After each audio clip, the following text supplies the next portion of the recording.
Okay. Initial டேஸ்ல வந்து உங்க ஆம்பிஷன்ன்றது என்னவா இருந்துச்சு? எனக்கு ஆம்பிஷன் அப்படின்னு சொன்னா, எல்லாருக்கும் இருக்கும்ல சின்ன வயசுல டீச்சர் ஆகணும் அப்படின்னு சொல்லி நீங்களுமா? எல்லாருக்கும் இருக்கும். நானும் நெறைய பேர் நெறைய ஆக்டர் சொல்லி கேட்டிருக்கேன் இத. சரி, அந்த டீச்சர் ஆகணும் அது ஆப்வியஸ்லி இருக்கும். அது கொஞ்ச நாள் ம். பிரைமரி அந்த இது டைம்ல எல்லாம் அது கொஞ்சம் அதிகமான போனதுக்கு அப்புறம் ஐஏஎஸ் ஆகணும். சரியா, ஐஏஎஸ் ஆகணும், எல்லாரும் வந்து கார் இது பண்ணணும், ஒரு சைரன் வச்ச கார்ல போகணும், பின்னாடி இந்த மாதிரி கார்கள் எல்லாம் வரும், இந்த மாதிரி எல்லாம் கிரேசி தாட்ஸ் இருந்தது. அதுவும் போயிடுச்சு. எப்போ என்னால ஸ்டடீஸ்ல இது பண்ண முடியலையோ, ஐயையோ இது வேலைக்காக நமக்கு.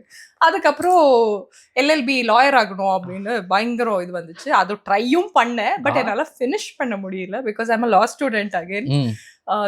4 years லா பண்ணேன். But again I couldn't complete my இது. தென் ஓகே ஃபைன், இதுவும் வர மாட்டேங்குது, என்ன பண்ணலாம் அப்படின்னு சொல்லிட்டு மாஸ் கம்யூனிகேஷன் பண்ணிட்டு I just jumped into anchoring and அப்படியே என்னோட கரியர் ஸ்டார்ட்.